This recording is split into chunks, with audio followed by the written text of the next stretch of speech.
वक्रतुंड महाकाय सूर्यकोटि समप्रभा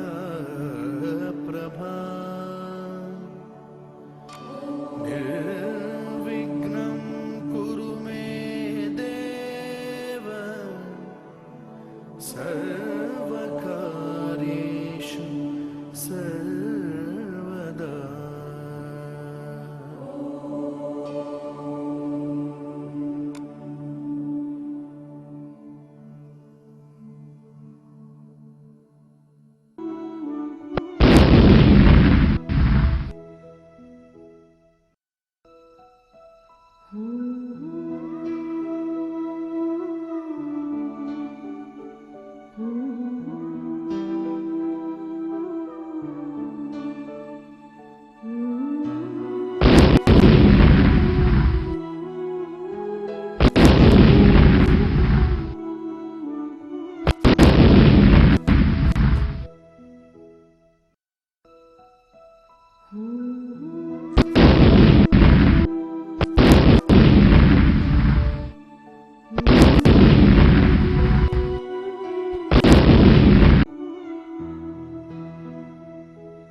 अब हम बात करने जा रहे हैं केंद्रीय प्रवृत्ति के तीसरे बेहद महत्वपूर्ण माप पर, यानी मेजर ऑफ सेंट्रल टेंडेंसी के तीसरे महत्वपूर्ण माप पर।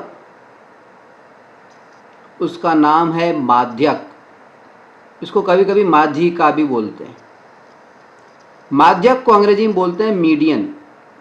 मीडियन। अब सवाल उठता है माध्यक या मीडियन का मतलब क्या होता है। देखिए,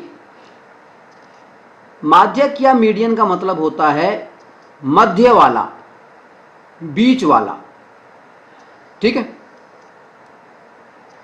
अगर हमारे पास में बहुत सारे आंकड़े हैं, बहुत सारे डेटा हैं, और उन आंकड़ों को अगर हम आरोही या अवरोही क्रम में व्यवस्थित करें, इंक्रीजिंग या डिक्रीजिंग ऑर्डर में व्यवस्थित करें, और ऐसा करने के बाद में जो सबसे बीच में जो प्रेक्षण होता है, सबसे बीच में जो आंकड़ा होता है, प्रेक्षण का मतलब होता है ऑब्जर्वेशन या आंकड़ा। कोई भी आंकड़ा एक प्रेक्षण कहलाता है।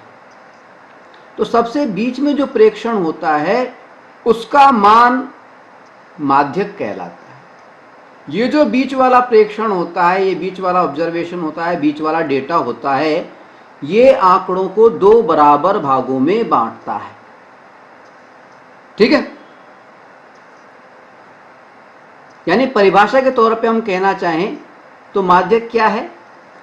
आंकड़ों को आरोही या अवरोही क्रम में, इंक्रीजिंग या डिक्रीजिंग ऑर्डर में व्यवस्थित करने पर, अरेंज करने पर सबसे बीच के प्रेक्षण का मान, जो कि आंकड़ों को दो बराबर भागों में बांटता है, माध्यक या मीडियन कहलाता है। आई बात समझ? अब माध्यक का जो मान है वो प्रेक्षणों की कुल संख्या पर निर्भर करता है।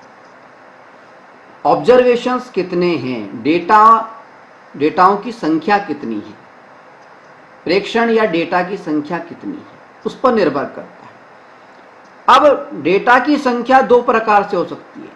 डेटा सम हो सकते हैं या विषम हो सकते हैं, या तो विषम हो सकते हैं या फिर सम हो सकते हैं। ठीक है, प्रेक्षण की संख्या विषम हो सकती है या सम हो सकती है। ठीक है, अगर प्रेक्षणों की संख्या विषम है और हमें माध्यक ज्ञात करना है डेटाओं में से, तो हमारा तरीका क्या होता है कि सबसे पहले तो हम क्या करते हैं, उनको आरोही या अवरोही जैसा भी आपकी इच्छा हो उस क्रम में जमा लेते हैं। उदाहरण के लिए जैसे ये हमें डेटा दिए हुए, देखिए ये सारे प्रेक्षण है, 1 2 3 4 5 6 7, कुल मिला के 7 डेटा दिए हुए हैं, 7 प्रेक्षण हमें दिए हुए हैं। ठीक है, और इसका हमें माध्यक ज्ञात करना है, मीडियन ज्ञात करना है। ठीक है, तो कैसे करेंगे, देखिए सबसे पहले तो इन डेटाओं को, इन प्रेक्षणों को, इन आंकड़ों को हम आरोही या अवरोही क्रम में जमाएंगे। मैं आरोही क्रम में जमा रहा हूं, यानी छोटे से बड़े, बढ़ते हुए क्रम में।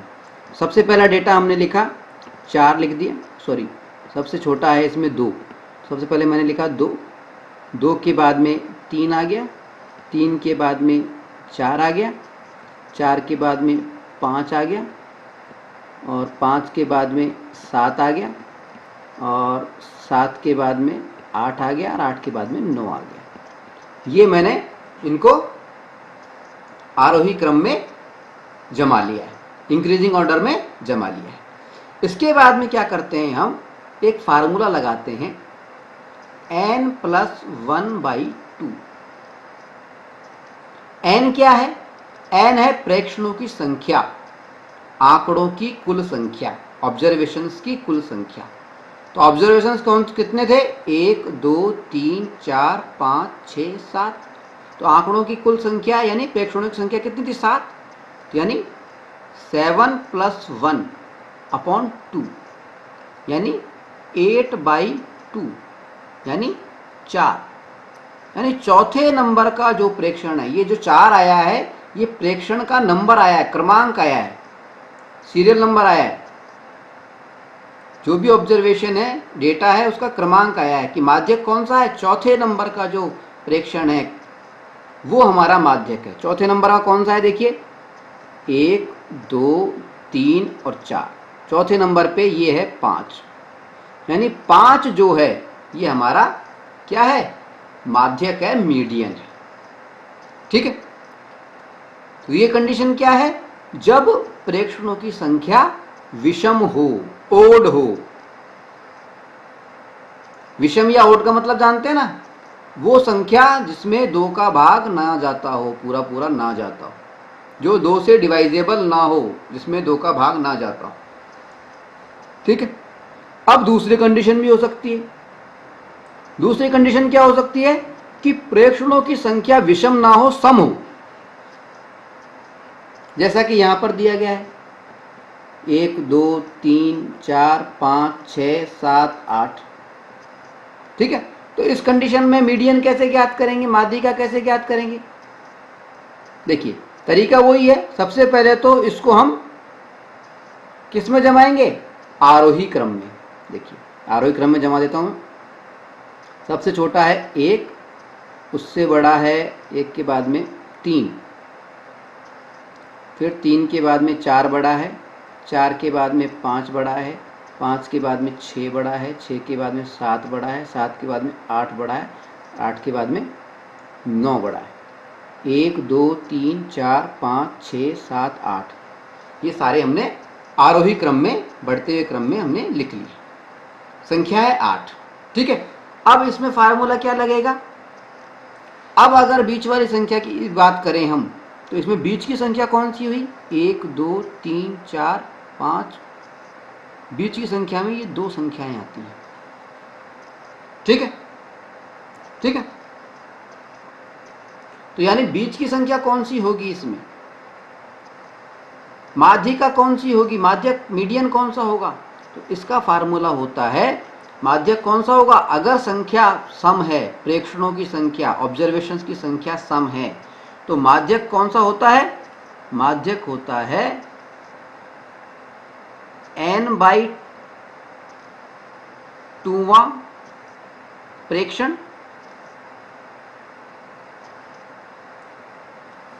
और n/2 + 1वां प्रेक्षण।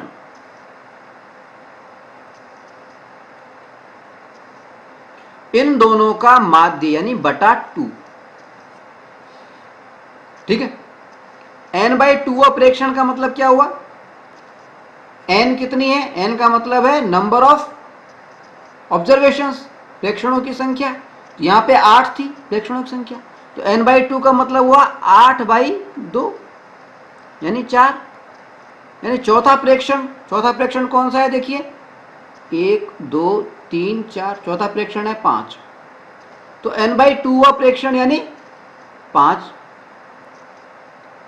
और n/2 + 1 1वां प्रेक्षण यानी n/2 से अगला प्रेक्षण, इसका मतलब इससे अगला ऑब्जर्वेशन, अगला आंकड़ा।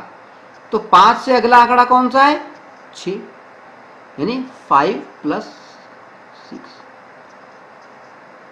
n/2वां प्रेक्षण और n/2 + 1वां प्रेक्षण यानी उससे अगला प्रेक्षण।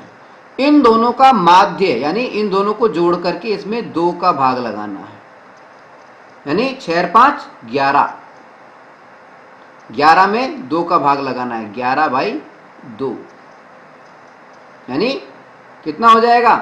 5.5। माध्यक कौन सा आएगा? 5.5। वो कहां पे होगा? 5 और 6 के बीच में कहीं होगा, तो माध्यक होगा 5.5। आएगा समझ? ठीक है, आएगा समझ?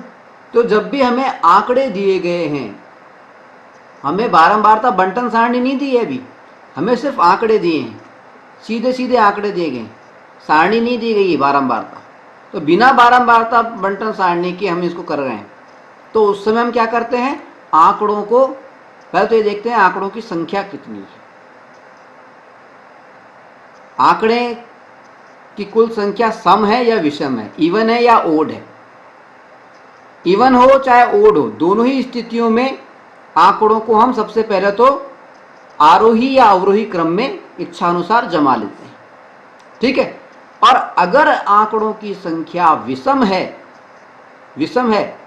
तो n + 1/2 यानी आंकड़ों की कुल संख्या में 1 जोड़ करके और 2 का भाग लगाना है और हम प्रेक्षण का क्रमांक ज्ञात कर लेते हैं।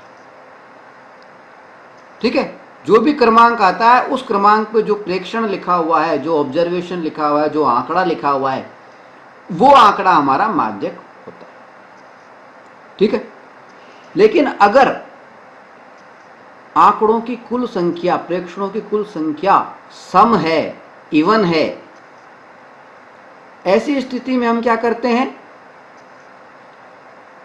n/2वां पद यानी पदों की संख्या गिन लेते हैं, यानी n की संख्या ज्ञात कर लेते हैं, n/2 करते हैं, तो n/2 पे जो पद आता है उसको नोट कर लेते हैं और उससे अगला जो पद है जिसको हम बोलते हैं n/2 + 1, उससे अगला पद, उन दोनों को जोड़ करके उसमें 2 का भाग लगा देते हैं, यानी n/2वें पद में, n/2वें प्रेक्षण में और n/2 + 1वें प्रेक्षण में इन दोनों का माध्य निकाल देते हैं, इन दोनों को जोड़ करके 2 का भाग लगा देते हैं, जैसा कि हमने यहां पर किया था। n/2वां प्रेक्षण था हमारा 4 क्रमांक पे हमारे पास था प्रेक्षण, आंकड़ा था 5, तो 5 लिखा और उससे अगला आंकड़ा था 6, तो 5 और 1 6, 5 + 6/2 यानी 11/2, 5.5 आंसर आ गया। ठीक है, तो माध्यक निकालना आया, माध्यक या मीडियन निकालना आ गया।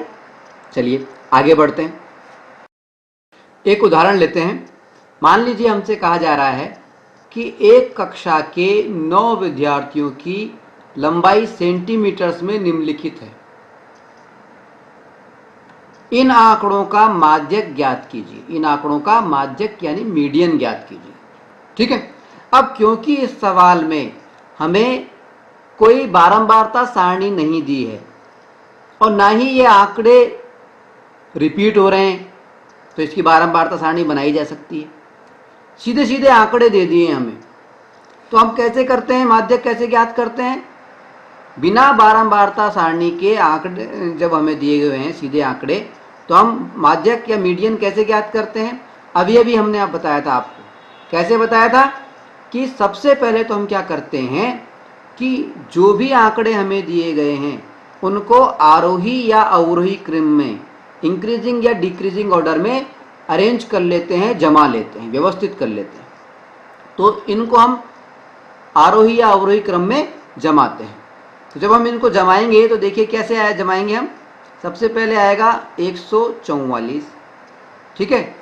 उसके बाद में आएगा 145, उसके बाद में आएगा 147, उसके बाद में आएगा 148, उसके बाद में आएगा 149, उसके बाद में आएगा 150, उसके बाद में आएगा 152, उसके बाद में आएगा 155 और उसके बाद में आएगा सबसे लास्ट में 160, ठीक है।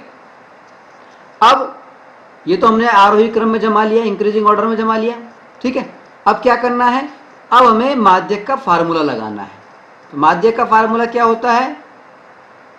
माध्यक का फार्मूला होता है बिना बारंबारता सारणी के, वो होता है n+1/2वां प्रेक्षण, ठीक है। n का मतलब क्या है? n का मतलब है नंबर ऑफ ऑब्जर्वेशंस, प्रेक्षणों की कुल संख्या, डेटाओं की कुल संख्या। तो डेटाओं की कुल संख्या यहाँ पे दे रखी है 9, गिन के भी हम देख सकते हैं ये 9 है इनकी संख्या, ठीक है। तो यहाँ पर हमें क्या करना है, 9 + 1/2 यानी 10/2 यानी 5वां प्रेक्षण। माध्यक क्या है? माध्यक बराबर 5वां प्रेक्षण। तो अब देखो 5वां प्रेक्षण कौन सा है? 1, 2, 3, 4 और 5। 5वां प्रेक्षण है हमारा ये 149 हमारा माध्यक हो जाएगा, मीडियन हो जाएगा, ये हमारा आंसर हो जाएगा। अब ये देखिए मीडियन की खासियत क्या हो गई, ये बीचों बीच है। इसके इधर भी देखिए 1, 2, 3, 4 हैं, 4 आंकड़े हैं और इसके लेफ्ट साइड में भी 4 आंकड़े हैं, ये बीच में पड़ता है। तो मीडियन यानी होता है बीच का, ठीक है। माध्यक यानी बीच का, मध्य वाला, ठीक है। चलिए आगे बढ़ते हैं। अब हम बात करेंगे बारंबारता बंटन सारणी के माध्यम से माध्यक ज्ञात करना। देखिए अब तक हमने जो माध्यक ज्ञात किए थे उसमें बारंबारता बंटन सारणी नहीं थी। क्यों नहीं थी? क्योंकि आंकड़े पहली बात तो कम थे और दूसरी बात आंकड़े रिपीट नहीं हो रहे थे, उनकी पुनरावृत्ति नहीं हो रही थी, वो दोहराए नहीं जा रहे थे, इसलिए वहाँ पर हमें बारंबारता बंटन सारणी की आवश्यकता ही नहीं पड़ी, ठीक है। लेकिन अक्सर हमें बारंबारता बंटन सारणी की आवश्यकता पड़ती है, ठीक है। जब आंकड़ों में विभिन्न प्रेक्षणों की, विभिन्न ऑब्जर्वेशंस की, विभिन्न डेटास की पुनरावृत्ति होती है तो हम सरलता के लिए आंकड़ों से क्या करते हैं, बारंबारता बंटन सारणी बना लेते हैं, फ्रीक्वेंसी डिस्ट्रीब्यूशन टेबल बना लेते हैं। और उसको फ्रीक्वेंसी डिस्ट्रीब्यूशन टेबल बनाने के बाद में, बारंबारता बंटन सारणी बनाने के बाद में हम माध्यक ज्ञात करने का प्रयास करते हैं, मीडियन ज्ञात करने का प्रयास करते हैं। अब हम जानते हैं कि बारंबारता बंटन सारणी जो हम बना रहे हैं, बारंबारता बंटन सारणी जो होती है वो 2 प्रकार की होती है।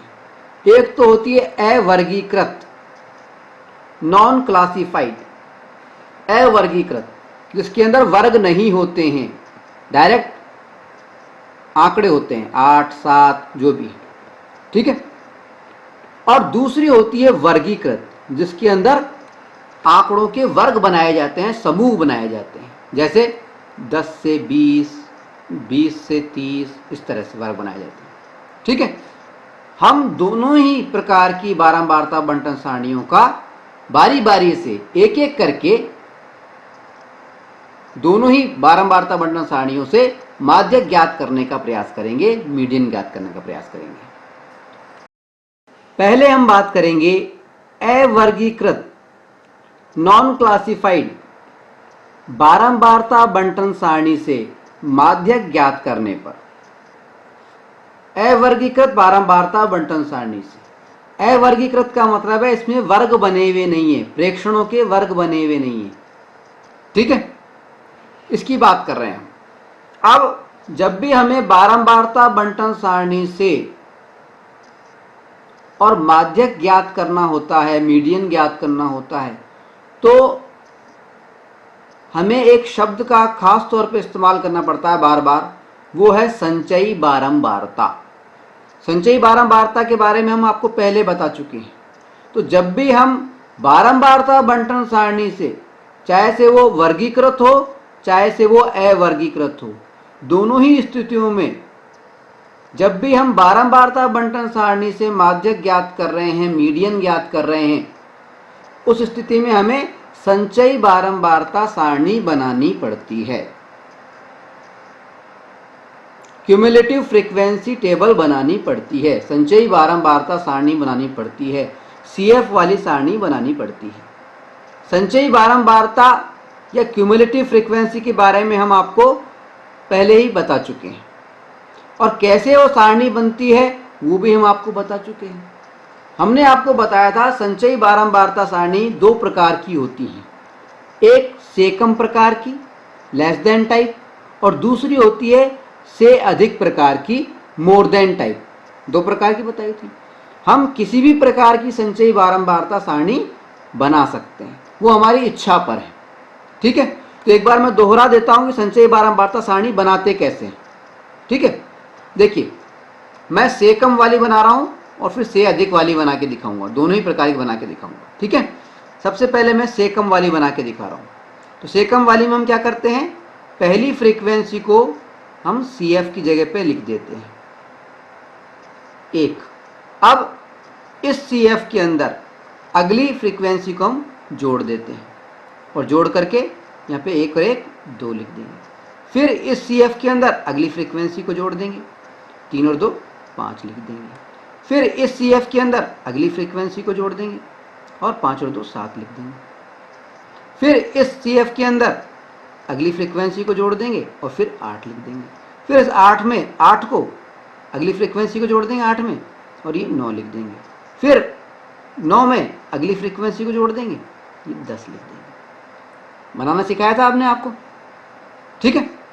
और यहाँ पे हमने आपको बताया था कि जब हम से कम प्रकार की CF बनाते हैं तो उसमें अंतिम जो CF होती है, यानी ये 10 आ रहा है ये, और ये जो F है, फ्रीक्वेंसी बारंबारताएं हैं, इसका जोड़ यानी सिग्मा F, इसका मान बराबर होता है। सिग्मा F को हम n भी लिखते हैं, n, ये भी 10 होगा, दोनों बराबर होते हैं, ठीक है। ये तो बनाई मैंने से कम प्रकार की। तो हम चाहें तो से कम प्रकार की बना सकते हैं, हम चाहें तो से अधिक प्रकार की भी बना सकते हैं। वो कैसे बनाते हैं से अधिक प्रकार की, देखिए मैं यहाँ बना के दिखाता हूँ आपको। देखिए, से अधिक में हमने क्या बताया था, जस्ट उल्टा करना है, कुछ नहीं करना। ये सबसे नीचे वाली जो फ्रीक्वेंसी है, इसको सबसे नीचे वाले खाने में, CF वाले खाने में लिख देना है 1। इसके बाद में ये जो CF बनी है, इसके अंदर अगली फ्रीक्वेंसी को जोड़ के लिख दो, यानी 2 लिख दिया। फिर इसमें इसको जोड़ दो, 2 और 1 3। फिर इसमें इसको 2 को जोड़ दो, 3 और 2 5। फिर 5 में इस 3 को जोड़ दो, 5 और 3 8। फिर 8 में इस 1 को जोड़ दो, 8 और 1 9। फिर 9 में इस 1 को जोड़ दो, ये हो गया 10। ये हो गई हमारी से अधिक वाली संचयी बारंबारता, क्यूमुलेटिव फ्रीक्वेंसी टेबल, ठीक है। हम कोई सी भी बना सकते हैं।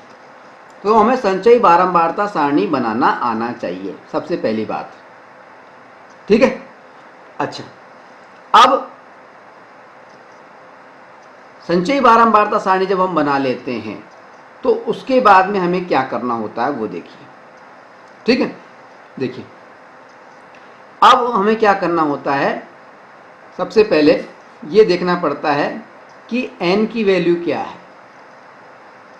n यानी n का मतलब है सिग्मा F। ये जो बारंबारताएं हैं, फ्रीक्वेंसी है, इनका जोड़ कितना है। तो इन सब का जोड़ कितना है 10। अब हमें ये देखना है कि 10 जो है ये सम संख्या है कि विषम संख्या है, इवन नंबर है या ओड नंबर है। अगर ये इवन नंबर है, हमें साफ दिख रहा है इवन नंबर है। अगर ये सम संख्या है, अगर ये सम संख्या है तो फिर हम क्या करते हैं, अगर ये सम संख्या है तो हम क्या करते हैं, माध्यक क्या होगा हमारा, माध्यक बराबर n/2वां प्रेक्षण प्लस n/2 + 1 वा प्रेक्षण, इन दोनों का माध्य यानी बटा 2। ठीक है, n/2 वा प्रेक्षण का मतलब क्या हुआ, n है 10 तो 10/2 का मतलब 5वां प्रेक्षण, 5वां प्रेक्षण। ठीक है, 5वें प्रेक्षण का मतलब क्या हुआ, ऐसे तो पता नहीं चल पा रहा, फ्रीक्वेंसी है, तो हमें ये देखना पड़ता है कि 5 से जस्ट बड़ी संचयी बारंबारता कौन सी है, 5 की निकटतम संचयी बारंबारता कौन सी है, तो वो है 5 के बराबर या 5 से जस्ट बड़ी, वो है 5। अब इसके संगत प्रेक्षण कौन सा है, वो है 3, वो है 3। तो 5वें प्रेक्षण का मतलब है ये आ गया हमारे पास में 3 आएगा। फिर अगला प्रेक्षण प्लस अगला प्रेक्षण हो गया n/2 + n/2 + 1 वा प्रेक्षण कौन सा हो गया, छठा प्रेक्षण, छठा। तो इससे जस्ट अगला छठा कहलाएगा प्रेक्षण, यानी चौथा, नंबर 4। ठीक है, यानी 3 + 4, इसमें 2 का भाग लगाएंगे, तो 4 और 3 7, 7 में 2 का भाग लगाया तो 3.5 जो है वो हमारा माध्यक होगा, माध्यक होगा। आई बात समझ? देखो क्या किया हमने, सबसे पहले तो हम क्या करते हैं, संचयी बारंबारता सारणी बना लेते हैं, चाहे से सेकम वाली बनाओ चाहे से अधिक वाली बनाओ। ठीक है, उसके बाद में हम माध्यक का ये n ज्ञात करते हैं, यानी सिग्मा f ज्ञात करते हैं, सिग्मा f कितना है, तो सिग्मा f अगर सम संख्या है तो हम ये वाला फार्मूला लगाते हैं, n/2 वा प्रेक्षण प्लस n/2 + 1 वा प्रेक्षण, और उसका माध्य निकालते हैं, यानी बटा 2 कर देते हैं। अगर ये n की वैल्यू, मान लीजिए n की वैल्यू ये 10 की जगह 11 होती, यानी ये विषम होती, तो हम माध्यक का फार्मूला क्या लगाते, मीडियन = n + 1/2 वां प्रेक्षण। आई बात समझ? ठीक है, अब n + 1/2 वा प्रेक्षण निकालते, तो n + 1/2 मतलब छठा, n मान लीजिए 11 होता, तो 11 और 1 12, 12 में 2 का भाग लगाया तो 6वां प्रेक्षण, 6वां। तो 6 से जस्ट बड़ा, 6 जो संख्या आ रही है 6 से जस्ट बड़ी, 6 की निकटतम संख्या कौन सी है, 6 से जस्ट बड़ी, वो है 8। तो 8 के संगत कौन सा है, वो है 2। तो ये 2 जो है ये हमारा मीडियन हो जाता है। अरे बात समझ? ठीक है, चलिए एक और उदाहरण लेकर के इसको समझने की कोशिश करते हैं। देखिए, मान लीजिए हमें ये कोई अवर्गीकृत बारंबारता बंटन सारणी दी हुई है। अवर्गीकृत इसलिए बोलो क्योंकि इसमें वर्ग बने हुए नहीं है, प्रेक्षणों के वर्ग बने हुए नहीं है। ठीक है, तो ये कोई बारंबारता बंटन सारणी हमें दी हुई है, और इसका हमें क्या है, माध्यक ज्ञात करना है। तो कैसे ज्ञात करेंगे, देखिए सबसे पहली स्टेप तो क्या होती है, हम संचयी बारंबारता सारणी बनाते हैं। कैसे बनाते हैं, देखिए यहाँ मैं सेकम वाली बना के दिखा रहा हूँ। हम सेकम भी की बना सकते हैं, से अधिक की भी बना सकते हैं, कोई सी बना सकते हैं। ठीक है, यहाँ पे सेकम की बना रहा हूँ मैं।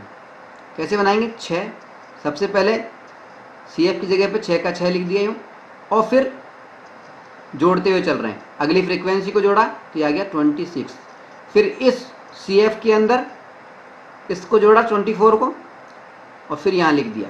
तो 26 और 24 कितना हो गया? 50। ठीक है, अब 50 के अंदर इस 28 को जोड़ा और यहाँ लिख दिया 78। अब 78 के अंदर 15 को जोड़ा और यहाँ लिख दिया। तो 78 और 15 को जोड़ा तो कितना हो गया? 93। अब 93 के अंदर 4 को जोड़ा और यहाँ लिख दिया। तो 93 और 4 कितने हो गए? 97। 97 के अंदर 2 जोड़ दिया तो कितना हो गया? 99। और 99 के अंदर 1 जोड़ा और यहाँ लिख दिया 100। सो आ गया। ठीक है, अब क्या करते हैं? CF बना लिया हमने। अब देखा n की वैल्यू क्या है? n या सिग्मा f, इसकी वैल्यू कितनी है? 100। इन सबको जोड़ेंगे तो 100 आ जाएगा। ठीक है, और वैसे भी हमने आपको बताया था कि अंतिम CF और ये सिग्मा f इसकी वैल्यू बराबर होती है संचयी बारंबारता में, सेकम वाली में। ठीक है, तो 100 आ गया। ठीक है, अब हम क्या करते हैं? n की वैल्यू हमारे पास में आ रही है 100। n बराबर आ रही है 100। n बराबर 100 आ रही है n की वैल्यू, यानी ये क्या है? हमारी सम संख्या है। ठीक है, अब सम संख्या है, इसका मतलब अगर हम माध्यक निकालना चाहते हैं, मीडियन निकालना चाहते हैं, तो मीडियन का फार्मूला क्या होगा? मीडियन का फार्मूला हमारा होगा n/2 वां प्रेक्षण प्लस n/2 + 1 वां प्रेक्षण और इन दोनों का माध्य यानी बटा 2 ये होगा। अब हमें क्या पहले ज्ञात करेंगे n/2 वां प्रेक्षण कौन सा है। n/2 का मतलब है n/2 यानी 100/2 यानी 50। 50 आ गया। 50वां प्रेक्षण का मतलब है हमारा यहाँ पर क्या करना है? 50 से जस्ट बड़ी, 50 आ गया ना, n/2 इसकी वैल्यू आ गई 50। अब हमें देखना है 50 या 50 के बराबर या इसके जस्ट बड़ी, यानी इसके निकटतम संचयी बारंबारता कौन सी है। तो संचयी 50 के जस्ट बड़ी है 50 के बराबर, तो 50 वाली संख्या बारंबारता ये है, नजर आ गई हमें ये।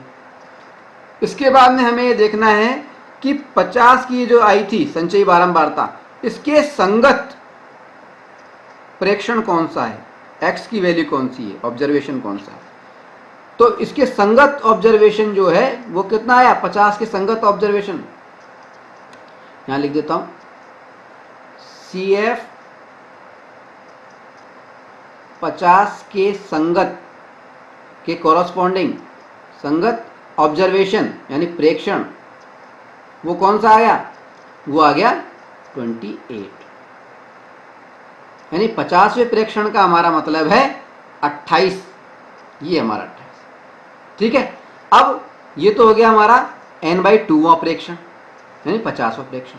अब n/2 + 1 वां प्रेक्षण यानी इससे एक आगे वाला, इससे एक आगे वाला। तो ये 28 है, तो इससे आगे वाला कितना हो गया? 29। तो n/2 वां प्रेक्षण का मतलब तो हमने लिख दिया 28 प्लस n/2 + 1 वां प्रेक्षण का मतलब लिख दिया 29। इससे अगला 29 हो गया बटा 2।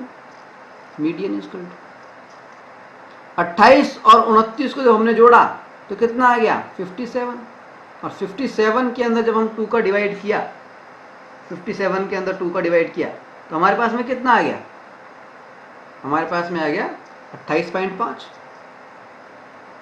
तो ये हमारा मीडियन हो गया, ये हमारा मीडियन हो गया। ठीक है, ये कब आया? जब हम n की संख्या हमारे पास में सम थी। और यहाँ पे हमें ये भी ध्यान रखना है कि हम अवर्गीकृत बारंबारता बंटन की बात कर रहे हैं। वर्गीकृत में थोड़ा सा अलग होता है, मामूली सा अलग है, लगभग सेम है लेकिन मामूली सा अलग है। अलग क्या है उसमें? अलग ये है कि यहाँ तो हमने n/2 वहाँ प्रेक्षण किया और फिर उससे अगले वाला प्रेक्षण किया। वहाँ पर ऐसा नहीं करते, वहाँ पर जो संचयी बारंबारता होती है उसके जो संगत हमें जो प्राप्त होता है वो एक वर्ग प्राप्त होता है, मीडियन वर्ग प्राप्त होता है। माध्यक वर्ग प्राप्त होता है और वहां पे हम फार्मूला लगाते हैं। ठीक है, अब कैसे करेंगे वो थोड़ा सा आगे बताएंगे। ठीक है, फिलहाल ये बात समझ में आ गई कि अवर्गीकृत बारंबारता बंटन हमारा हमें दिया हुआ है, सारणी दी हुई है, तो हम माध्यक कैसे ज्ञात करते हैं। ठीक है, चलिए आगे बढ़ते हैं। अब हम बात करते हैं वर्गीकृत बारंबारता बंटन सारणी से क्लासिफाइड फ्रीक्वेंसी डिस्ट्रीब्यूशन टेबल से माध्यक ज्ञात करने के ऊपर। अगर हमें वर्गीकृत बारंबारता बंटन सारणी दी हुई है, क्लासिफाइड फ्रीक्वेंसी डिस्ट्रीब्यूशन टेबल दी हुई है और हमें माध्यक ज्ञात करना हो, मीडियन ज्ञात करना हो, तो हम कैसे करते हैं।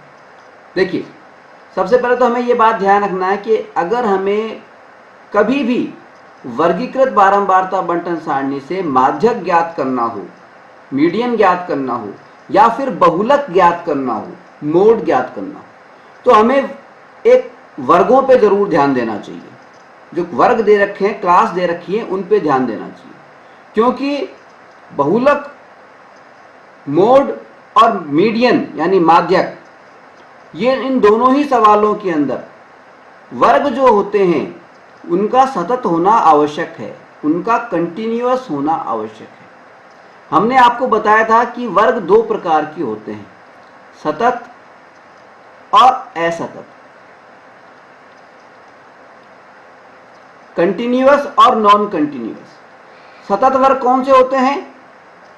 वे वर्ग जैसे 10 से 20, 20 से 30, 30 से 40।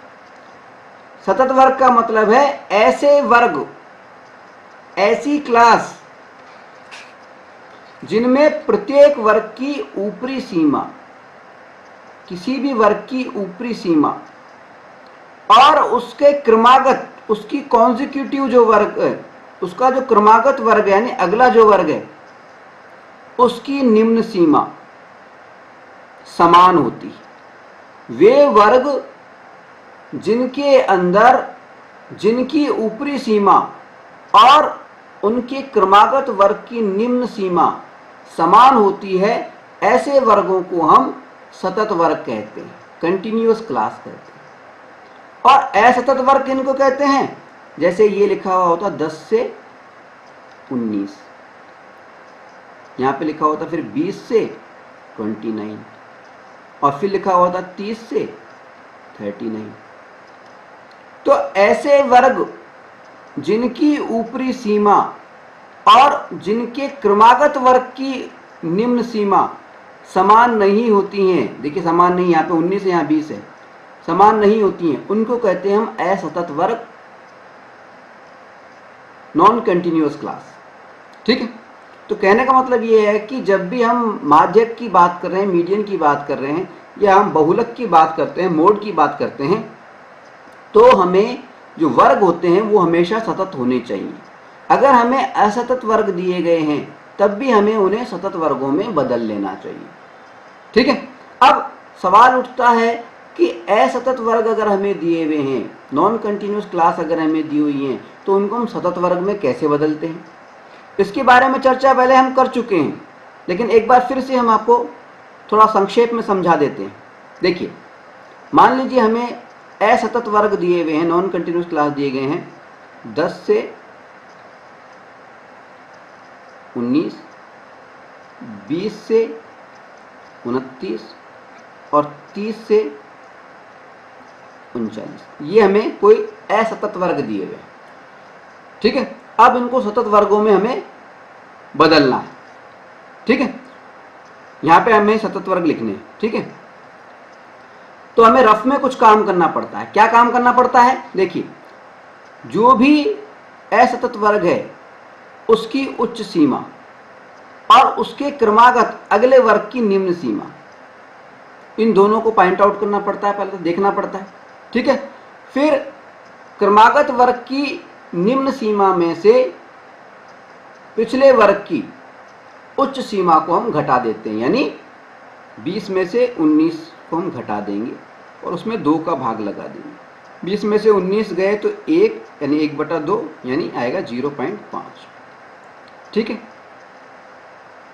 इतना काम कर लेते हैं, ठीक है। इसके बाद में हम क्या करते हैं, ये जो वर्ग हमें दिए गए हैं इनको हम थोड़ा सा अलग अलग करके लिख लेते हैं। रफ में लिख रहे हैं हम ये चीज़ें, 10, 20, 30 निम्न सीमाओं को एक साइड में लिख लिया और उच्च सीमाओं को 19, 29 और 39 इनको दूसरी साइड में लिख लिया, ठीक है। फिर हम क्या करते हैं, एक साइड के अंदर निम्न सीमा के अंदर तो ये 0.5 को घटा देते हैं। 0.5 जो आया है इसको निम्न सीमा में से तो हम घटाते हैं, माइनस करते हैं। याद रखना है माइनस करना है, निम्न सीमा में से माइनस करना है। 0.5 सब में से घटा दो, 0.5 प्रत्येक निम्न सीमा में से घटा दो 0.5, ठीक है। और उच्च सीमा में जोड़ देते हैं, प्लस 0.5 प्लस 0.5 प्लस 0.5 जोड़ दिया, ठीक है। इसके बाद में इनके टोटल को हम लिख लेते हैं। तो 10 में से 0.5 जाएगा तो क्या बन जाएगा, 9.5। फिर डैश लगा देंगे और 19 प्लस 0.5 कितना हो गया, 19.5, ठीक है। फिर अगला वर्ग लेते हैं, 20 में से 0.5 गया तो कितना आ गया, 19.5, ठीक है। फिर डैश लगा दिया, 29 प्लस 0.5 कितना हो गया, 29.5। फिर 30 में से 0.5 गया तो कितना आ गया, 29.5। और 39 में 0.5 जोड़ा तो कितना हो गया, 39.5, ठीक है। अब ये नए वर्ग बन गए हमारे पास में। अब देखिए इन वर्गों के अंदर प्रत्येक वर्ग की उच्च सीमा को देखो और उसके क्रमागत यानी कॉन्जिक्यूटिव जस्ट अगला जो वर्ग आ रहा है उसकी निम्न सीमा को देखो, समान आ गई कि नहीं आ गई, यानी वर्ग सतत बन गए कि नहीं बन गए, ठीक है। इस प्रकार से जब भी हमें असतत वर्ग दिए हुए हों तो हमें सतत वर्ग बनाना जरूरी है। खास तौर पे मीडियन वाले जो सवाल हैं, माध्यक वाले जो सवाल हैं उनमें, और मोड वाले जो सवाल हैं, बहुलक वाले जो सवाल हैं उनके अंदर। माध्य वाले जो सवाल होते हैं, मीन वाले जो सवाल होते हैं उनमें ऐसा करना आवश्यक नहीं होता, ठीक है। चलिए आगे बढ़ते हैं। अब हम बात करते हैं वर्गीकृत बारंबारता बंटन सारणी से माध्यक ज्ञात करने पर, मीडियन ज्ञात करने पर। देखिए जब भी हमें बारंबारता बंटन सारणी से माध्यक ज्ञात करना हो, मीडियन ज्ञात करना हो, चाहे से बारंबारता बंटन सारणी वर्गीकृत हो चाहे से वर्गीकृत ना हो, दोनों ही स्थितियों में हमारी पहली जो स्टेप होती है, पहला जो हमारा चरण होता है, पहला जो हमारा कदम होता है वो क्या होता है, वो होता है संचयी बारंबारता सारणी बनाना। जो हमें बारंबारता बंटन सारणी दी गई है उससे संचयी बारंबारता सारणी बनाना यानी क्यूमुलेटिव फ्रीक्वेंसी टेबल बनाना, सीएफ टेबल बनाना, ठीक है। संचयी बारंबारता या क्यूमुलेटिव फ्रीक्वेंसी के बारे में हम काफी चर्चा पहले कर चुके हैं।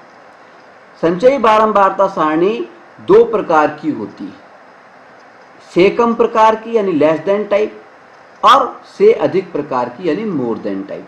हम किसी भी प्रकार की संचयी बारंबारता सारणी बना सकते हैं। फिलहाल इस सवाल के अंदर जो सवाल हमें इसमें दिया गया है इसके अंदर हम से कम प्रकार की यानी लेस देन टाइप की जो संचयी बारंबारता सारणी होती है वो बना रहे हैं और उसको हल करने की कोशिश कर रहे हैं। इसका मीन या इसका माध्यक यानी मीडियन ज्ञात करने की कोशिश कर रहे हैं, ठीक है। तो देखिए कैसे करेंगे।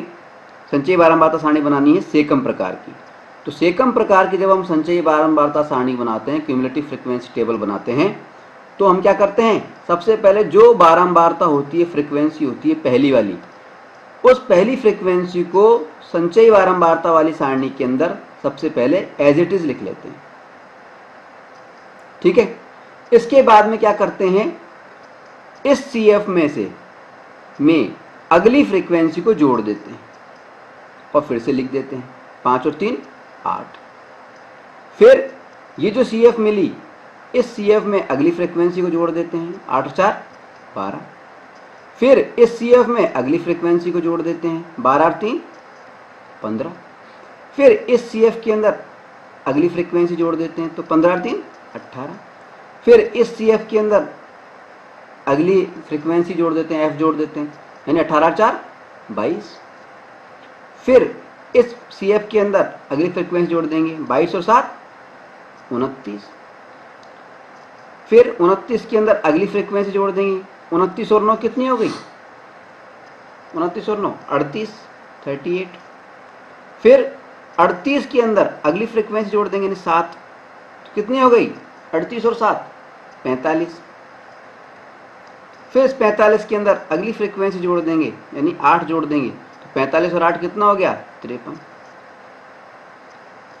ठीक है, ये बन गई हमारी सेकम प्रकार की संचयी बारंबारता सारणी।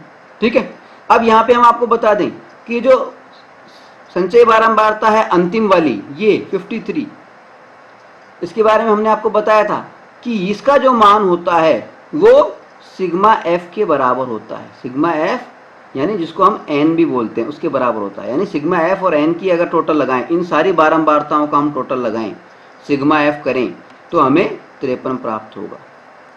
यानी अंतिम संचयी बारंबारता और सिग्मा एफ, इन दोनों का मान समान होता है सेकम प्रकार की सारणी में। ठीक है, खैर ये तो बन गई हमारी संचयी बारंबारता सारणी। अब हमें क्या करना होता है? दूसरी स्टेप होती है हमारी n/2 ज्ञात करना। n/2 का मान ज्ञात करना। तो n/2 का मतलब क्या हुआ? n का मतलब 53/2, यानी हमारे को क्या प्राप्त हो गया? 26.5। ठीक है, n/2 की वैल्यू ज्ञात कर ली, 26.5 आ गई। अब क्या करना है? हमें ये देखना है कि 26.5 से ठीक बड़ी CF कौन सी है, संचयी बारंबारता कौन सी है। 26.5 से ठीक बड़ी, बराबर या निकटतम या ठीक बड़ी संचयी बारंबारता कौन सी है, वो देखिए। वो अगर इसमें देखेंगे संचयी बारंबारता की सारणी में, 26.5 से ठीक बड़ी है ये 29।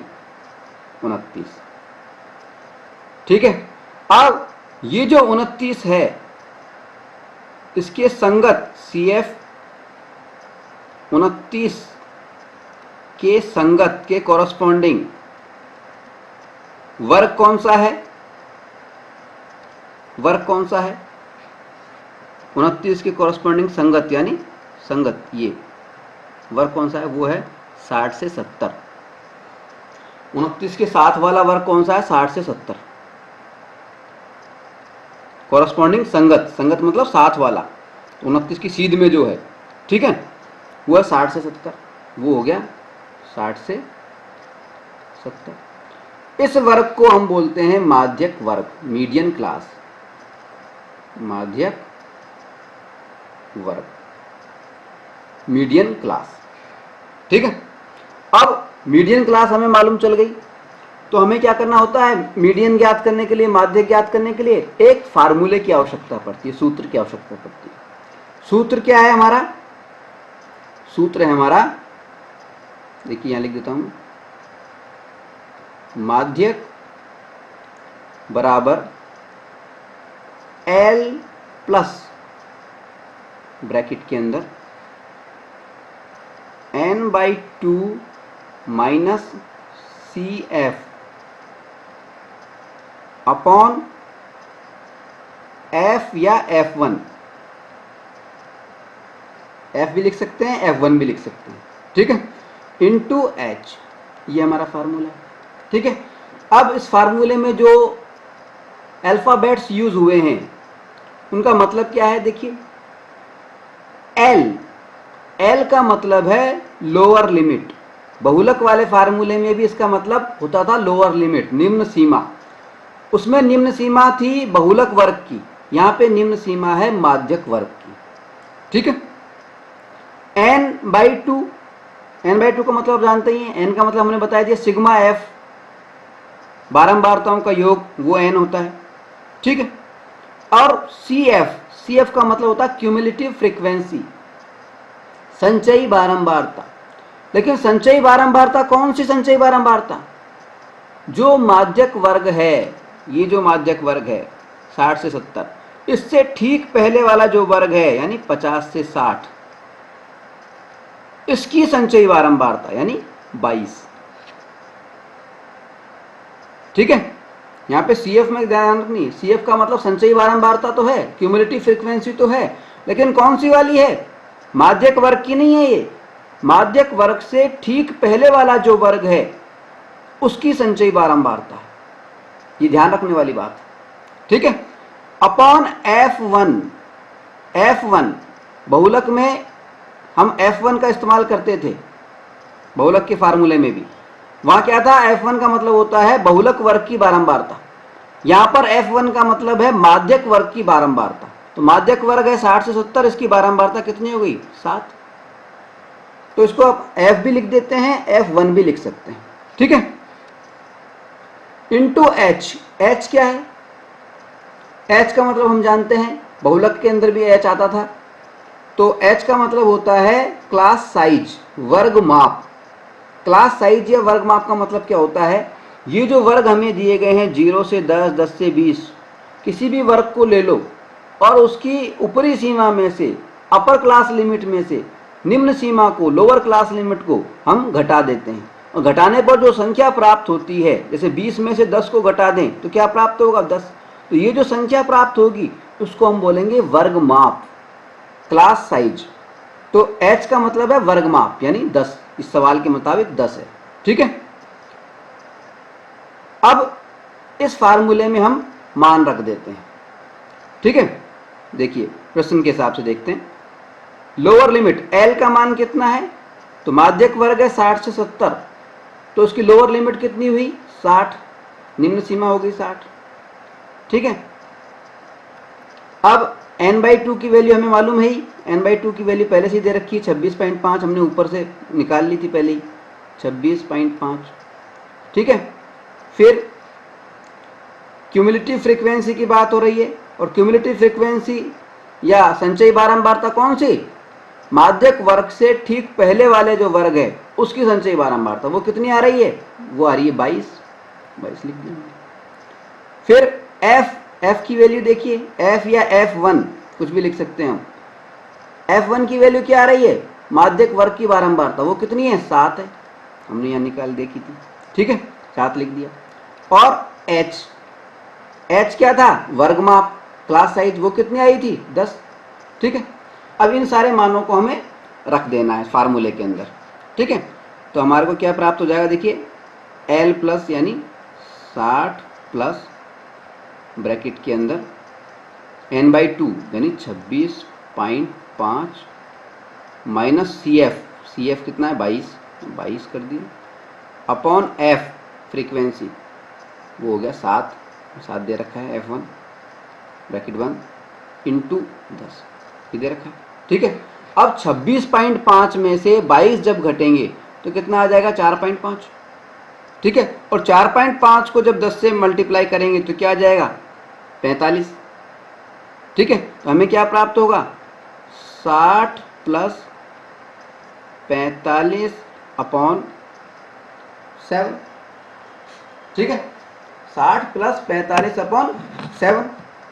और अगर हम 45 के अंदर भाग लगा दें 7 का तो हमें क्या प्राप्त होगा? 6.42। तो यानी हमें क्या प्राप्त हो जाएगा? ये 60 प्लस 6.42, यानी अगर हम टोटल लगाएं तो कितना हो जाएगा? 66.42। ये हमारा क्या हो जाएगा? 66.42। ये हमारा क्या आ जाएगा? ये हमारा आ जाएगा मीडियन, यानी माध्यक। 66.42 ये हमारा माध्यक हो गया। ठीक है। तो यानी माध्यक जब भी हमें ज्ञात करना होता है तो क्या स्टेप है हमारी? सबसे पहली स्टेप है संचयी बारंबारता ज्ञात करो। ठीक है। उसके बाद में दूसरी स्टेप है n/2 ज्ञात करो। n का मतलब होता है सिग्मा f, बारंबारताओं का योग। बारंबारताओं के योग में 2 का भाग लगा के देखो। ठीक है। n/2 ज्ञात करो। फिर ये तीसरी स्टेप है कि n/2 से ठीक बड़ी संचयी बारंबारता पहचानो। ठीक है। उसके बाद में चौथी स्टेप है कि जो n/2 से ठीक बड़ी संचयी बारंबारता है उसके संगत, उसके कॉरस्पॉन्डिंग माध्यक वर्ग कौन सा है वो पहचानना है। ठीक है, उसके बाद में पांचवा पॉइंट क्या है, माध्यक का फार्मूला लगाना है, सूत्र लगाना है, और उसके बाद में हमारा आंसर आ जाता है। ठीक है, चलिए आगे बढ़ते हैं। देखिए, अभी अभी हमने बात की थी कि वर्गीकृत बारंबारता बंटन सारणी अगर हमें दी हुई है तो हम माध्यक कैसे ज्ञात करते हैं। वर्गीकृत बारंबारता बंटन सारणी में हमें क्या क्या चीज दी हुई होती थी, दो चीजें दी हुई होती थी। एक तो हमें वर्ग दिए हुए होते थे और दूसरी तरफ हमें क्या दिए हुए होते थे, बारंबारता, फ्रीक्वेंसी, जिसको हम एफ से प्रदर्शित करते हैं। ठीक है, दो चीज दी हुई होती थी। ठीक है, एक तो वर्ग में दिया हुआ होता था और एक बारंबारता यानी फ्रीक्वेंसी दी हुई होती थी। ठीक है, और उससे संचयी बारंबारता निकालते थे हम, और उसके माध्यम से हम मीडियन निकाल लेते थे, माध्यक निकाल लेते थे। ठीक है, लेकिन मान लीजिए हमें ना तो वर्ग दिया हुआ है ना बारंबारता दी हुई है, और हमें एक अलग तरीके से संचयी बारंबारता सारणी दे रखी, डायरेक्ट सेकम प्रकार की संचयी बारंबारता सारणी दे रखी। संचयी बारंबारता सारणी सेकम प्रकार की भी हो सकती है और से अधिक प्रकार की भी हो सकती है। ठीक है, आई बात समझ कि पहले जो हमने सवाल किया था उसमें हमने सीखा था कि अगर हमें वर्गीकृत बारंबारता सारणी दी हुई है, यानी हमें वर्ग भी दिए हुए हैं और बारंबारताएं भी दी हुई हैं, तो हम माध्यक कैसे ज्ञात करते हैं, मीडियन कैसे ज्ञात करते हैं। लेकिन अब हम बात कर रहे हैं कि अगर हमें मान लीजिए ना तो वर्ग दे रखे हैं ना बारंबारता दे रखी है, हमें संचयी बारंबारता सारणी दे दी है, क्यूमुलेटिव फ्रीक्वेंसी टेबल दे दी है, वो सेकम प्रकार की भी हो सकती है, से अधिक प्रकार की भी हो सकती है, किसी भी प्रकार की हो सकती है, जैसा कि इस सवाल में सेकम प्रकार की दे रखी है। ठीक है, तो हम माध्यक कैसे ज्ञात करते हैं। ऐसे सवालों के अंदर हमें सबसे पहले दो काम करने पड़ते हैं। नंबर वन, एक तो हमें बारंबारताएं ज्ञात करनी पड़ती हैं, और नंबर टू हमें वर्ग ज्ञात करने पड़ते हैं। या फिर हम ये कह सकते हैं पहले हमें वर्ग ज्ञात कर लें और फिर बारंबारताएं ज्ञात कर लें, नंबर टू, कैसे ही मान लें। ठीक है, अब संचयी बारंबारता सारणी अगर हमें दे रखी है तो उससे हम वर्ग कैसे ज्ञात करते हैं, कैसे बनाते हैं, इसके बारे में चर्चा हम पहले कर चुके हैं। हमने संचयी बारंबारता से वर्ग बनाना आपको सिखाया था, लेकिन संक्षेप में एक बार फिर से मैं दोहरा देता हूं। दोनों तरह के वर्ग बनाना बताऊंगा मैं आपको। अब मान लीजिए संचयी बारंबारता सारणी है ये जो दे रखी सवाल में, और ये सेकम प्रकार की है सवाल के मुताबिक, तो पहले मैं सेकम प्रकार से वर्ग बना करके बताऊंगा और फिर से अधिक वाली बात भी बताऊंगा। तो पहले बता रहा हूं मैं, सेकम प्रकार अगर मानते हैं इस संचयी बारंबारता का, तो हम किस प्रकार से वर्ग बनाते हैं, क्लास कैसे बनाते हैं। ठीक है, कैसे बनाएंगे, देखिए बिल्कुल सिंपल है। कोई भी दो वर्गों को ले लो और बड़े में से छोटे को घटा दो, यानी 145 में से 140 को घटा दो, अंतर जो आए यानी क्लास साइज, वर्ग माप ज्ञात कर लो। नंबर वन क्या है, वर्ग माप ज्ञात कर लो। वर्ग माप कैसे ज्ञात करेंगे, जो भी संचयी बारंबारता हमें ये इसमें प्रेक्षण दे रखे हैं उसमें बड़े में से छोटे को घटा दो। संचयी बारंबारता ये बड़े में से छोटे को घटा दो, तो जैसे ही हम बड़े में से छोटे को घटाएंगे तो हमें जो प्राप्त होगा वो हमारी हो जाएगी वर्ग माप, क्लास साइज। ठीक है, पहली चीज। अब क्लास साइज तो हमें ज्ञात करना है, चाहे से हमें सेकम प्रकार की संचयी बारंबारता सारणी दे रखी हो चाहे से अधिक वाली दे रखी हो। अब दोनों में अंतर क्या है, अगर सेकम प्रकार की मानते हैं इसको, अगर ये है सेकम, जैसा कि इसमें है भी 140 से कम लिखा हुआ है, 140 से कम, यानी ये हाईएस्ट लिमिट है, ये उच्च सीमा है।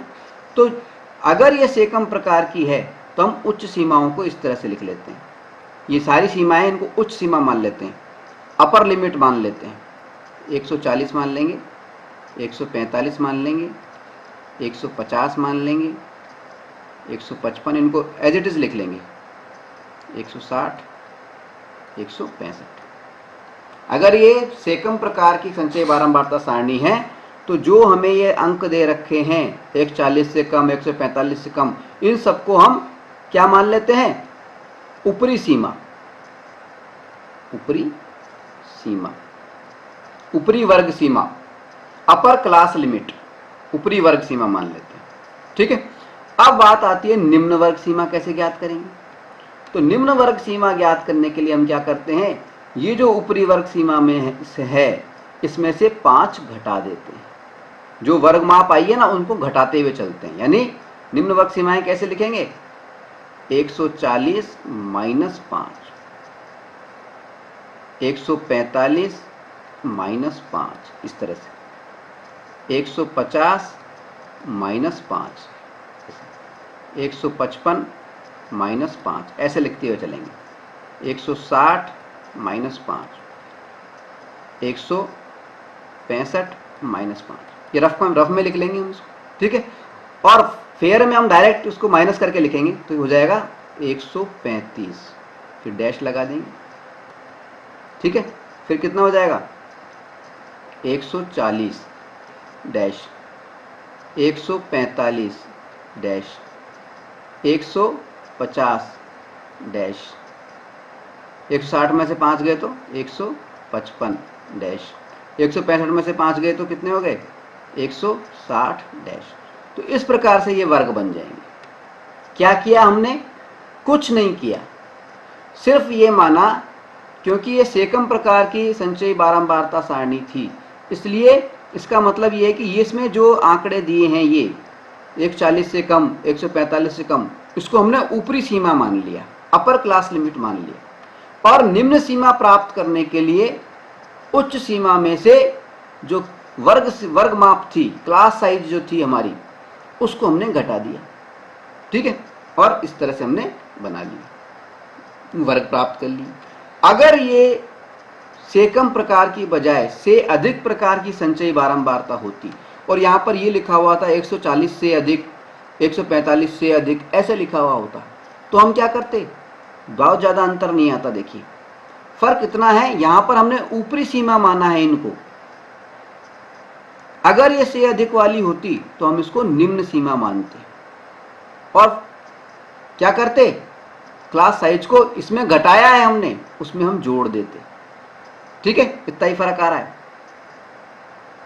ठीक है, देखिए कैसे करेंगे। अब ये देखिए, मान लीजिए से अधिक वाली होती तो ये 140 को इनको हम मानते निम्न सीमा, से कम में ऊपरी सीमा माना था ना, इनको निम्न सीमा मानेंगे। 140, 145, 150, 155, 160, 165, ये क्या है? निम्न सीमा है, निम्न, लोअर क्लास लिमिट, निम्न वर्ग सीमा। ठीक है, अब उच्च सीमा क्या होगी ये ज्ञात करने के लिए हम क्या करते हैं? वर्ग माप निकालते हैं। वर्ग माप हो गई 5। ठीक है, ठीक है, और वर्ग माप को जोड़ देते हैं प्रत्येक के अंदर। 140 प्लस 5, इस तरह से लिख लेते हैं। 145 प्लस 5, 150 प्लस 5, ऐसे सब में कर देते हैं। 155 प्लस 5, 160 प्लस 5, 165 प्लस 5, ऐसे जोड़ दिया हमने। ठीक है, और जोड़ने के बाद में जो योग आया उसको डैश डैश करके लिख देंगे। जोड़ने के बाद में जैसे 140 डैश तो कितना हो गया? 145। ठीक है, फिर 145 डैश 150, फिर 150 डैश 155, 155 डैश 160, 160 डैश 165 और 165 डैश 170। इस तरह से वर्ग बन जाए। ठीक है, तो ये तो बात हुई कि अगर हमें संचयी बारंबारता सारणी दे रखी है, चाहे से वो से कम प्रकार की हो चाहे वो से अधिक प्रकार की हो, तो उससे हम वर्ग कैसे प्राप्त करते हैं। ठीक है, अब दूसरी बात कर रहे हैं हम। दूसरी बात हम ये कर रहे हैं कि अगर हमें संचयी बारंबारताएं दे रखी हैं, संचयी बारंबारता सारणी दे रखी, जैसे कि इसमें दे रखा है, ये दे रखी है CF, ये CF दे रखी है, लेकिन हमें जानना है फ्रीक्वेंसी, बारंबारता। तो बारंबारता कैसे ज्ञात करेंगे? अगर हमें संचयी बारंबारता सारणी दी हुई है तो उससे बारंबारता कैसे ज्ञात करेंगे, इसके बारे में भी हम आपसे पहले चर्चा कर चुके हैं, हमने उसका तरीका समझा चुके हैं। यहाँ पर हम सेकम प्रकार की जो संचयी बारंबारता सारणी है उससे फ्रीक्वेंसी ज्ञात करने का तरीका बता रहे हैं। ठीक है, क्योंकि यहाँ पे सवाल सेकम प्रकार का ही दे रखा है। तो कैसे है? सिंपल है, ज़्यादा कुछ नहीं होता उसमें। देखिए, सेकम के अंदर क्या करते हैं हम, अगर हमें फ्रीक्वेंसी ज्ञात करनी है तो सबसे नीचे से शुरू होते हैं। पहली बात ध्यान रखें, 51 सबसे नीचे शुरू हो गए और 51 में से अगले संख्या को हम घटा देते हैं और जो घटाने पर आए उसको यहाँ लिख देते हैं। यानी 51 में से 46 गए तो कितना आया वो लिखना है हमें। 51 में से अगर 46 चले गए तो कितने आ गए? 5 लिख दिए। ठीक है, इसके बाद में बात करते हैं 46 को में से 40 को घटाते हैं। 46 में से 40 गए तो कितने आ गए? 6। ठीक है, अब 40 की बात करते हैं। 40 में से 29 को हम घटा दें तो कितने आएंगे? 40 में से 29 को घटाएंगे तो 11 आ जाएंगे।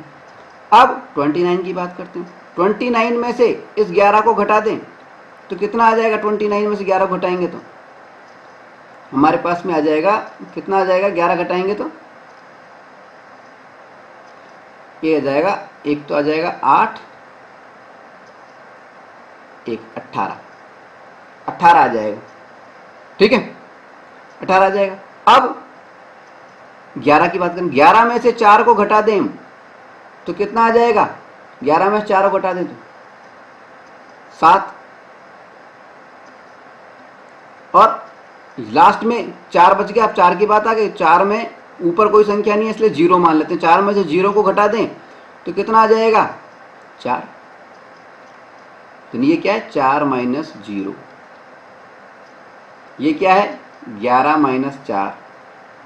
ठीक है, ये कितना था? 29 माइनस 11। 29 माइनस 11। समझ रहे हैं बात को? इस तरह से नीचे से शुरू करेंगे और घटाते हुए चलेंगे। इस तरह से हमें ये फ्रीक्वेंसी प्राप्त हो जाती है। फ्रीक्वेंसी प्राप्त हो जाती है। ठीक है, इधर हमने वर्ग प्राप्त कर लिए। वर्ग कैसे प्राप्त किए थे? सेकम प्रकार में। देखिए, अच्छा, अगर ये से अधिक वाली होती, ये सेकम प्रकार था इसलिए हमने नीचे से शुरुआत की इस तरह से। अगर से अधिक वाली होती तो हम ऊपर से शुरुआत करते। ये हमें ध्यान रखना है।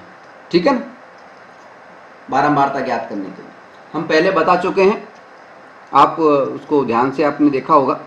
ठीक है, खैर आगे संदर्भ आएगा तो हम फिर से बताएंगे। फिलहाल हम सेकम प्रकार के इस सवाल को हल करके दिखाते हैं आपको। ठीक है, देखिए, सेकम प्रकार की संचयी बारंबारता सारणी से माध्यक ज्ञात करना। इसका मतलब ये है कि हमें सेकम प्रकार की संचयी बारंबारता सारणी दी गई है, लेकिन हमें ना तो फ्रीक्वेंसी पता है, बारंबारता पता है, और ना ही हमें वर्ग पता है।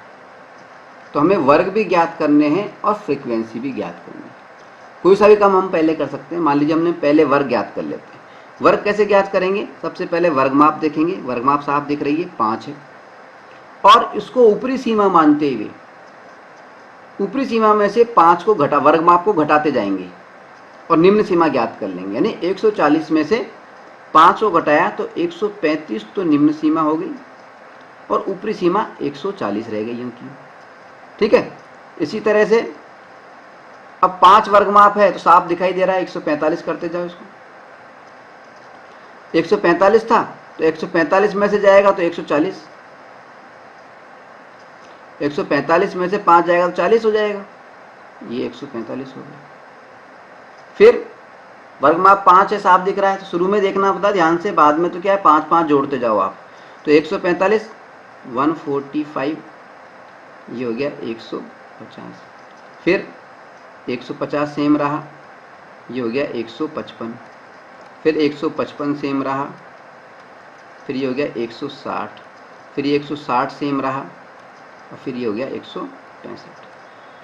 शुरुआत में ही ध्यान रखना है ढंग से हमें कि किस तरह से करना है। बाद में तो हमें सतत वर्ग बनाने हैं 5 का वर्गमाप लेकर के।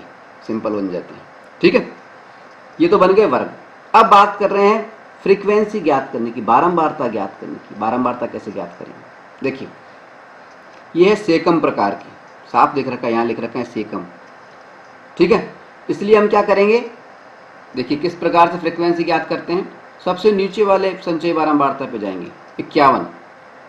सबसे नीचे वाली में से इसके जस्ट ऊपर वाली संचयी बारंबारता को हम घटा देंगे, और घटाने के बाद में जो आएगा उसको यहाँ लिख देंगे। तो 51 में से 46 गए तो 5। ठीक है, अब बात करेंगे अगले की। 46 इस संचयी बारंबारता में से अगले संचयी बारंबारता को घटा देंगे। 46 में से 40 गए तो 6, उसको लिख देंगे हम यहाँ पर। ठीक है, फिर 40 की बात करेंगे। 40 में से 29 गए तो 40 में से 29 गए तो कितने बच गए? 11। ठीक है, अब बात करेंगे 29 की। 29 में से 11 गए तो बच गए 18, और 18 में ये 11 में से ये 4 गए तो 11 में से 4 गए तो बच गए 7, और इस 4 में से ऊपर कोई भी संख्या नहीं है, वो मान लो 0 मान लेते हैं, 0 है। 4 में से 0 गया तो कितना आ गया? 4। तो ये हमारी फ्रीक्वेंसी प्राप्त हो गई।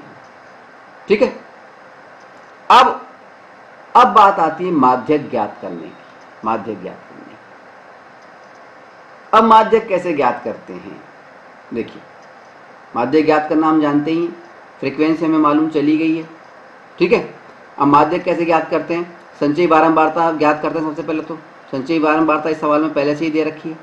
ठीक है, तो सबसे पहले तो हम क्या करते हैं, अब संचयी बारंबारता तो दे रखी है पहले से ही, अब हमें n/2 ज्ञात करना है। n/2 ज्ञात करना है। ठीक है, n/2 का मतलब है लास्ट में जो फ्रीक्वेंसी दे रखी है, संचयी बारंबारता दे रखी है वो, या इन सभी बारंबारताओं का योग। बात एक ही। तो n/2 का मतलब हो गया 51/2, यानी कितना हो गया? 25.5। ठीक है, तो अब 25.5 से ठीक बड़ी संचयी बारंबारता कौन सी? 25.5 से ठीक बड़ी संचयी बारंबारता अगर हम देखें तो इस सवाल में हमें 29 नजर आएगी। क्या नजर आई? 29, ठीक बड़ी। अब ठीक है ना, n/2 से ठीक बड़ी CF संचयी बारंबारता वो कौन सी है? 29। ठीक है, और CF जो है 29 के संगत वर्ग कौन सा है? संगत माध्यक वर्ग। माध्यक वर्ग वो कौन सा है? वो है, देखिए 29 के संगत वर्ग कौन सा है? 145 से 150। वो आ गया, लिख दिया हमने 145 से 150। ठीक है, अब हमें क्या करना है? अब हमें माध्यक ज्ञात करना है, तो सूत्र लगाना है। तो माध्यक बराबर क्या होता है? माध्यक बराबर होता है L plus bracket n/2 minus CF upon F या F1 इंटू H ये होता है। ठीक है, अब इनके सबके मान लिख देते हैं हम। देखिए L का मान क्या है? L का मतलब होता है लोअर लिमिट। तो L बराबर कितना है? लोअर लिमिट कितनी है माध्यक वर्ग की? 145, तो 145 लिख दिया। ठीक है, फिर n/2 का मान हमें मालूम है ही 25.5 है। ठीक है, फिर CF का मान, CF का मतलब क्या होता है? क्यूमुलेटिव फ्रीक्वेंसी, संचयी बारंबारता। लेकिन संचयी बारंबारता कौन सी? जो माध्यक वर्ग हमने दिया है उससे ठीक पहले वाले वर्ग की, यानी यहाँ पर आ गया 11। CF बराबर 11 आ गया। ठीक है, फिर F1 का मतलब है संचयी बारंबारता जो वर्ग, जो हमारा माध्यक वर्ग है उस माध्यक वर्ग की जो बारंबारता है वो, तो माध्यक वर्ग की बारंबारता कितनी है? 18। तो F बराबर 18, F या F1 बराबर 18 हो गया। ठीक है, और अब याद करना H का मतलब क्या होता है? वर्गमाप। वर्गमाप कितनी है? 5 वो लिख दिया। अब ये सारे मान इस फार्मूले में हम रख देंगे, ठीक है। तो क्या हो जाएगा देखिए 145 प्लस n/2 मतलब 25.5 माइनस CF कितनी थी पिछले वर्ग की, माध्यक वर्ग से ठीक पहले वाले वर्ग की संचयी बारंबारता वो थी 11 अपॉन F1 वो कितनी है, फ्रीक्वेंसी कितनी है माध्यक वर्ग की, वो है 18, तो 18 लिख दिया, इंटू H कितना है 5, ठीक है, यही तो है, ठीक है। अब देखिए क्या करना है हमारे को। हमारे पास में है देखिए 145 प्लस 25.5 माइनस 11, तो 25.5 में से अगर हम 11 घटा दें तो हमारे पास में क्या आएगा 14.5 और 14.5 जो आएगा हमारे पास में कितना आ जाएगा 14.5, 25.5 में से 11 गए तो 14.5 आ गया। 14.5 जब बाहर वाले 5 से मल्टीप्लाई होगा, गुणा होगा, तो कितना हो जाएगा 14.5 को अगर 5 से मल्टीप्लाई करें तो वो आ जाएगा 72.5। कितना आ जाएगा 72.5, यानी हमें क्या प्राप्त हुआ 145 प्लस 72.5 अपॉन 18। अब 72.5 के अंदर अगर हम 18 का भाग लगा दें तो हमें क्या प्राप्त होगा 18 चौक 72, यानी हमारे को प्राप्त होगा 4.02।